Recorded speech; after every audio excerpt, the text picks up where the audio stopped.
What's up guys, Duarte here with another Marvel Strike Force video, and in this video I have a new haircut, yes, but we are also going to take a look at the tier list for the skill characters for the Doom raid. Once again, this video and this information is going to be extremely important in case you want to jump the meta and start investing right now on characters that will allow you to unlock the second tier of Iso8, the blue tier, second tier, whatever they are going to call it. Supposedly it will be released in the next 2 to 3 months, and the way to obtain this Iso8 will be through the Doom raids, so it will be very important to start investing in these characters already. And this time we are going to do things differently. We have the enemies in the corner, we have the tier list on the side, but the tier lists are already filled in, and I'm just going to explain why each of the characters are on each specific tier list. And like always, if you like the information on this video, make sure you share it with your friends on Facebook and Discord. If you're into my channel, make sure you subscribe for more Marvel Strike Force content, and make sure you smash that like button. Once again, these videos are extremely important in case you want to jump the meta, start investing on characters that have the most potential for the Doom raids, and then you can start getting that level 2 Iso8 early on. Okay, so first we are going to take a look at the enemies, and then I will explain what's relevant about these enemies and why they will, and then why each of the characters are good against these specific enemies. So we have Cyclops, we have Doctor Doom, we have Ebony Maw, we have Heimdall, we have Namor, Mystique, She-Hulk, we have Mr. Fantastic, and we have Psylocke, and then we have Proxima Midnight. So we have a mixture of characters. We don't have any specific interactions here apart from a few. And a few interactions we have is between Cyclops and Psylocke, and between She-Hulk, Mr. Fantastic, and then also Proxima Midnight and Ebony Maw. And the situation and something is going to be extremely relevant for this node is to have characters with stun. You want to make sure that She-Hulk and Psylocke at least are stunned as often as possible, to the point where they are not throwing negative effects at you or removing positive effects from you. So this is something very annoying, especially about She-Hulk. She's extremely annoying in this regard. So you always want to make sure that she's stunned so you can remove Mr. Fantastic, and Psylocke you want to make sure that she's stunned so she's not giving buffs to Cyclops or anything like this. And of course Ebony Maw is really annoying at the beginning when he does his ultimate and his special, but after that not so much. And with Proxima Midnight you have to be careful because of her stun and she giving offense down for 2 turns. So you might want to consider also keeping her with a stun or some slow and turn control for that situation. And Doctor Doom is immune to stun, so remember that. Don't try to stun him because you will clear. And you want to focus on lowering his speed and turn rewinding him as much as possible. So that's the most relevant things about these specific enemies. So let's take a look at the first tier and see why each of the characters that are there, what the reasons why the characters are there. So first we have the Hydra Scientist. He's a decent character, he has decent stats, but he only works on the Hydra team. He applies healing and regeneration and death proof and so on. He's okay, but outside of his team is not that great, so that's why he's on the F tier, because he has no relevance whenever he's not with his team, and his team is mostly bio and tech, so that's the reason why. Then we have 2 end characters, Blade Master and End Archer. They don't do anything special, just damage. They need some kind of rework to increase their relevance. Right now they are completely irrelevant for the game, even less for the Doom raid. Now we have Merc Soldier, and Merc Soldier, he had recently a rework, but the rework was mostly for Alliance Wars, so unfortunately he has no relevance right now. And it's unfortunate because they kind of force us to use some T4s and so on, but outside of Alliance Wars he has no relevance. Then we have a Shield Operative and a Shield Trooper. Both of these characters, they are part of a decent team, or at least in the past it was a good team, but right now not so much because it lacks on stats, on base stats like HP and armor and damage and so on, mostly HP. And both of these characters don't do much by themselves, and even together with the rest of the team they are not that great. So the trooper just does damage, the operative puts characters in stealth, gives them regenerations and so on, but that's not of any relevance to this raid. Then we have the aim researcher. She does a nice amount of healing to one target and adjacent targets to that, applies offense down I think, and some kind of buffs. She's okay, she has really good stats, but once again outside of her team she's not great, and even on her team she's not that great either because she needs some kind of rework or something like this. Then we have Gamora, Okoye.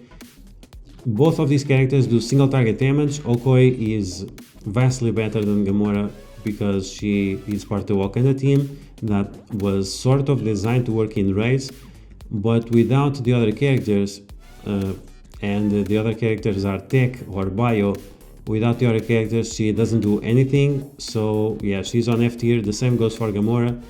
Even on her team she's nothing special, she doesn't do anything for this raid, so yeah, that's just the way it is. Then we have Bullseye. Bullseye single target damage, doesn't causes any effects of the ones I mentioned before that we need in order to beat the enemies that we face. Nothing special in that regard. So even that he had a minor rework recently, it was not relevant enough, especially for raids. Karnak. Karnak is part of the Inhumans team. Outside of that team he is very trashy. Even in the team he is quite trashy, but I could say that his special is okay. Even that has a long cooldown, it's barely usable. So based that he's not on his team, barely usable character, he has to be on the F tier. And then we have Corvus Glaive. He's not great, he doesn't have anything special apart from his damage, and even on his damage is not that great either. So yeah, he's on the F tier. He has good stats, like the stats are important, but it's also very important, or even more important, the effects that the characters do and the control that they give us in order to defeat those enemies. So that's the F tier. As you expected, this is the most garbage characters, they don't do anything special. So let's take a look at the E tier and see which characters we have here and why they are a little bit above the ones we just mentioned. Okay, so on the E tier we have a few more shield minions. We have the shield assault and we have the shield medic. The shield medic is here because she can revive a character, she has some effects on her basic and so on. She does a nice amount of healing, nothing special, but it's an okay amount. And because she can revive and we are not facing any Black Bolt, that can be useful. Now she could be D tier if she had a higher chance of reviving, but because the chance is very low, it's not relevant enough to get her to D tier or higher. And the shield assault is here not exactly because of what she does, but what she provides to others. The fact that she provides a nice amount of critical hit and critical strike chance to the allies that are shielded, it's extremely relevant. And if you can increase the critical strike chance of the shield allies, you can get some cool effects like turn rewind, energy and so on. So it's not exactly for what she does, is what she provides to the others, but still is nothing special. It's not going to change much because the rest of the team does not follow any leads. Then we have Sif. Sif is part of the Asgardians. She works better on her team, obviously, but most of the other characters are Mystic, and therefore she doesn't get many buffs. She has decent stats, she has okay abilities, but she still doesn't provide anything special in order to be relevant for the Doom raids. Then we have Yelena Belova. She's a new character, but she's focused mostly for Alliance Wars once again, and it's still nothing special about her. the abilities that she has are very, very mediocre. I think she will have some kind of rework soon, because right now she's nothing special at all. And for a new character, for me, she was very, very disappointing. So hopefully she will have a rework that is not related just with Alliance Wars, and maybe she can get some use in raids.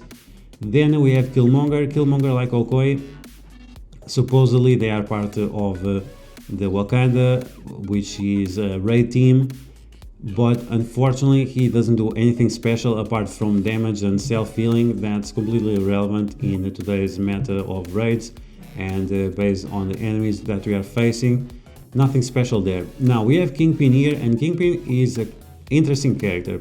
He has some interesting effects. He gives the chance of the allies and himself to get assists, and he can also buff the allies and call minions to protect the allies and so on. And that's nice, but mostly it works on short matches, like on Blitz, like on Arena and Alliance Wars and so on. So in terms of raiding, even that the minions would be okay, even that the buffs would be okay, even that the chance of assist would be okay, he's way too slow, he doesn't have the stats, and the mechanics he gives are not good enough to be relevant. And even that he's quite cheap, I don't see why anyone would invest in him. There is a small chance that he will get a rework and he will be way more useful, but we'll have to wait and see. There is no announcement of any rework for him and the mercenaries or any other characters related with him. So hopefully he'll be higher on the tier list next month, but right now he has to be on the E tier because of lack of relevance. Okay, so now let's take a look at the next tier. We have the D tier, and on the D tier we have only 3 characters, and we have the Merc Riot Guard, we have Rescue, or what's her name, Night Nurse, Merc Riot Guard, Night Nurse, and Baron Zemo. And why is Baron Zemo here? Because he's not great, unfortunately. He has decent damage, he has decent abilities. Unfortunately, it's just not enough for the enemies that we are facing. And on top of that, he has very, very low HP, and because of that, he is going to die extremely easy. And based on that, he's not reliable enough for raids. He has cool abilities on Alliance Wars, but those abilities only work on Alliance Wars, so unfortunately he's not going to have any relevance on raids. Night Nurse, she had a rework recently, and the rework was pretty decent, but it's still not enough. She does okay healing, she has some interesting effects when she's together with Shadowland characters, but those characters are mostly bio or mystic. So once again, it comes to the situation where the characters that are part of this team are not together with this specific character. But based on her utility, she is okay for D tier. And unfortunately, even that she has okay abilities, the stats are not the best, and she's kind of slow, and of course that always has relevance for raids. Faster characters will always be better. But even so, the effects that she has are okay to be on the D tier. And Merc Riot Guard, he's a decent tank, a nice block chance, can apply defense up to most of the team, and he's overall pretty good in terms of stats. The problem is that the abilities he has are mostly for Alliance Wars, so he is okay, but not good enough to be relevant for the Doom raids right now. Hopefully, as you guys can see, there are a lot of Mercs here, and we have Kingpin, so hopefully in the future, or in the near future, I hope we have some kind of rework making them a viable raid team. Okay, now we have the C tier, and for the C tier we have another 3 characters, and let's start with the shield guard, shield security. Now, the reason why shield security is here on the C tier, it's because, as you saw, we already have many shield characters. One of them, as you can guess, is Nick Fury, and because of that, and because this guy can stun characters, that's going to be very relevant when you are facing She-Hulk, Mr. Fantastic, and Psylocke, and so on. Based on that, he is on C tier because of his stun.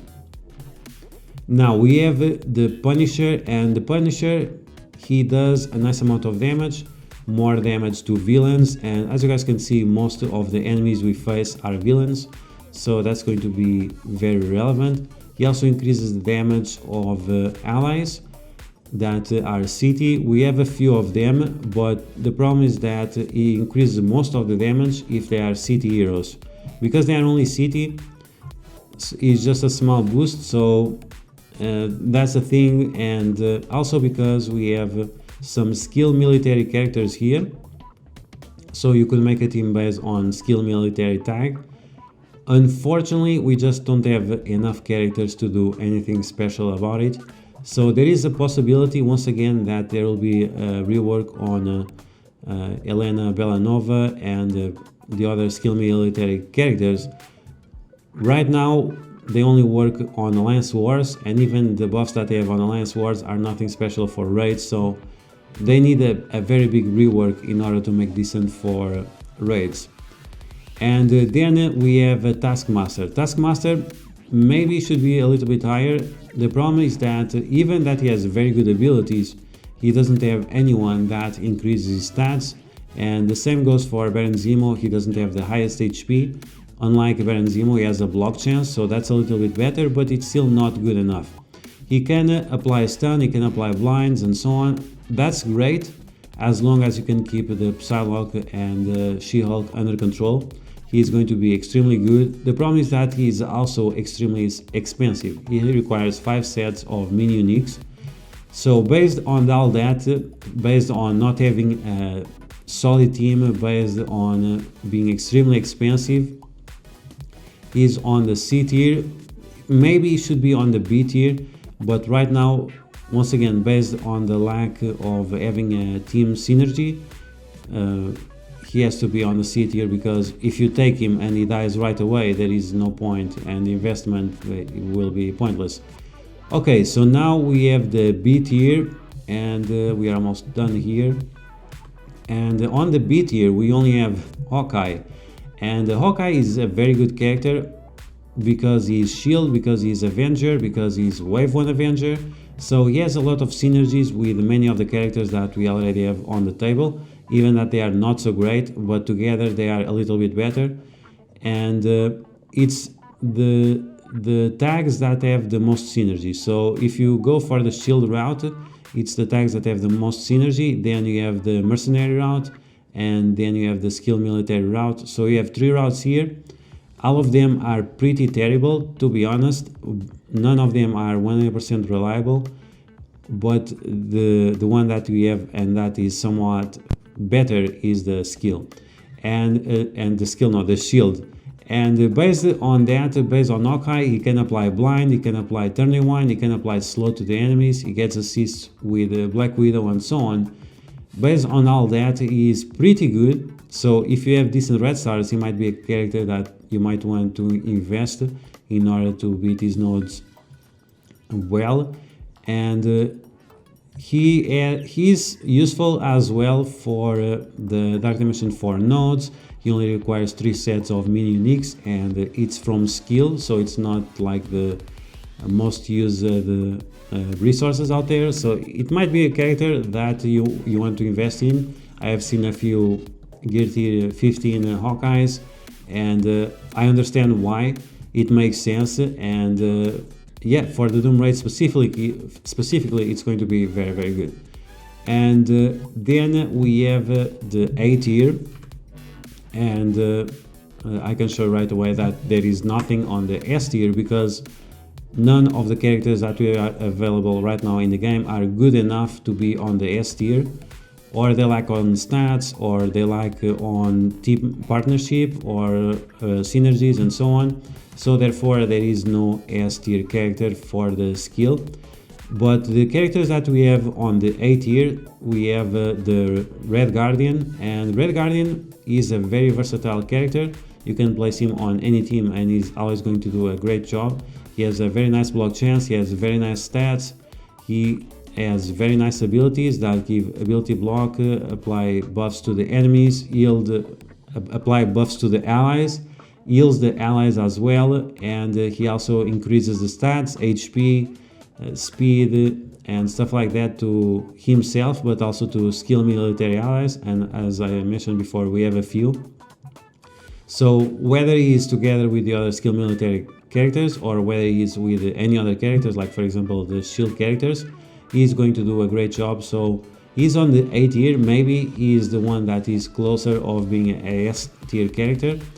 And then we have Proxima Midnight. Proxima Midnight, she has some synergies with Corvus Glaive, but nothing special. On her own, she is a very good character. She has a stun, she can apply offense down to the enemies for 2 turns. That's going to be very relevant. And even if the enemies are spaced apart, she can still land on them, and that's very good. She can also remove buffs from the enemies. So overall, she's a very good character. Now, she is not as close to the S tier as Red Guardian is, because she cannot give stats to herself apart from focus, if I remember correctly, so that's not super great. But yeah, she's a very good character, and she might be one of the characters that you consider for this specific raid. Then we have Black Widow, and Black Widow, she is great because she's one of the fastest characters in the game. She can apply speed to the allies, especially if they are shield or Avengers. They will get that extra speed. She will also be able to remove negative effects from them, which is very useful. And if she's together with Hawkeye, her ultimate ability, which is a stun, can also apply tons and tons of bleeds, which will result as a good damage output. So not only she provides control in terms of stun, she also gives that extra boost in speed, and she does the massive damage through the bleeds. And with her basics, she can also remove buffs from the enemies and apply them to herself. So overall, she's a very good character. I think A tier is perfect for her. And finally, we have Nick Fury. Now, with all the shield characters we have here, so Black Widow, Hawkeye, the shield minions and so on, Nick Fury is an essential character. The problem is that he lacks on stats, and because of that, he is not super reliable. So he's an A tier, but maybe it's pushing it a little bit. He has good abilities. He can summon minions. The minions also apply stuns. They can also put characters under stealth and so on. So he has a lot of utility. He can spread the defense up, offense up, and speed up, and any other buffs that he has on himself. And he can also give a chance to assist and also give energy. So he can do a lot of things. He just doesn't have the stats for to be like very consistent. Sometimes he lasts very long and he does all these things, but if you are very unlucky and he gets 3 or 4 attacks and he doesn't have defense up, he's going to die very easily. So yeah, that's the tier list for the skill characters. Unfortunately, not the best team, not the best characters available. If I would recommend a team, probably it would have Red Guardian, Black Widow, Hawkeye, Nick Fury, and maybe Proxima Midnight. But once again, these characters will all lack on stats. They don't have that much HP on their own apart from Red Guardian. And because of that, you really have to focus on applying the blinds and the stuns to make sure you survive, because otherwise you'll just die. And hopefully you will get a rework soon, because right now the skill characters, they look very mediocre or even bad in order to face this new challenge that is the Doom Raid, that will allow us to unlock that new tier of ISO 8. So yeah guys, that's gonna be the video. I hope you guys enjoyed. If you did, you know what to do. Smash that like button like a boss. If you found the information on this video helpful, make sure you share it with your friends on Facebook and Discord. If you're new to my channel, make sure you subscribe for more Marvel Strike Force content, and I will catch you guys later.